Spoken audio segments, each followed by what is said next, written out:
রাত ২টায় ঢাকা যখন নিস্তব্ধ, ঠিক সেই সময় ১৩ বছরের ছোট্ট একটি শিশু আব্দুর রহমান জীবিকার তাগিদে পরিবারের মুখের দিকে তাকিয়ে সংসারের হাল ধরতে হয়েছে, যার কারণে রাতকে আর রাত মনে করে না। চলছে তার কাঠভাঙা পরিশ্রম। মাত্র ১৩ বছরের আব্দুল্লাহর হাতে থাকার কথা ছিল খাতা কলম, অথচ এই বয়সেই তাকে নিতে হয়েছে এক কঠিন দায়িত্ব।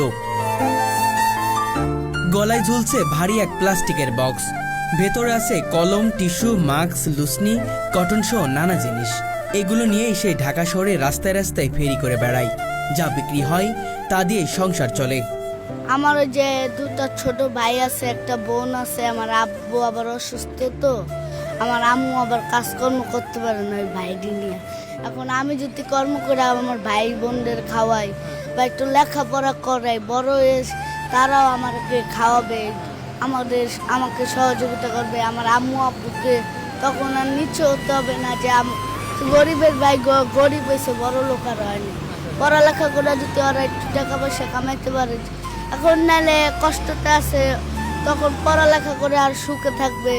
তখন কইবে যে ভাই আমাদের যে তোর পড়ালেখা করাইছে, সুখে রাখছে, তখন আমার লিগা দোয়া করবে। আব্দুর রহমানের বাবা হৃদরোগে আক্রান্ত, কোনো কাজ করতে পারে না। মাও অসুস্থ, ঘরের বাইরে কাজ করার ক্ষমতা নেই। আমার আব্বু আবার অসুস্থ, এখন আমার আব্বু কিছু করতে পারে না, হার্টের সমস্যা, মানে কোনো ভারী কাজকর্ম করতে পারে না, দেখে আমারই করতে হয়। তাহলে পরিবারের হাল ধরেছে কে? আমি নিজে। সংসার আছে তার ছোট ২ ভাই ও এক বোন। মূলত তাদের মুখের হাসি বাঁচাতেই নিজের পড়াশোনা ছেড়ে দিয়েছে আব্দুর রহমান। আমি 2 ক্লাস পড়ছি, বাংলা রিডিং করার একটু পারি, তাছাড়া আর পারি। লেখাপড়া ছাড়িয়ে দিলে কেন তুমি? লেখাপড়া ছেড়ে দিছি। আগে আমার আব্বু যে সময় লেখাপড়া করছে, সে সময় আমার আব্বু ভালো ছিল। এখন আমার আব্বু অসুস্থ, এখন সংসারে হাল ধরতে পারে নাই, সেই লেগে আমার ধরা লাগছে, এর লেগে আমি লেখাপড়া ছাড়তে হয়েছে। তবে নিজের শিক্ষা জীবন থেমে গেলেও ছোট ভাই বোনদের পড়াশোনা চালিয়ে যাচ্ছে সে, কারণ তার একটাই কথা, আমার পড়াশোনা শেষ, কিন্তু ভাই বোনদের শেষ হতে দেব না।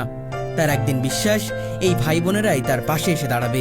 এখন একটু কষ্ট করলে কেষ্ট মিলবে। এখন ব্যাগও যদি এখন খাওয়াই পড়াই, তাহলে এই কষ্টটাই আমার ওই যে উপরে গেলে আল্লাহ দেখবে।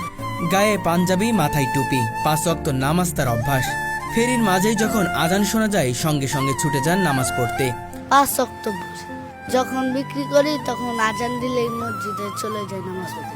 বিকাল ৫টা থেকে রাত ২টা-৩টা পর্যন্ত চলে তার এই সংগ্রাম। আমি বিকাল 5টায় বাইরাই, রাইতে 1:30-2টা বাজে যাই। চিন্তা তো করে, চিন্তা অবশ্যই আছে। এখন বাসায় গেলে আমাকে বকবে যে এত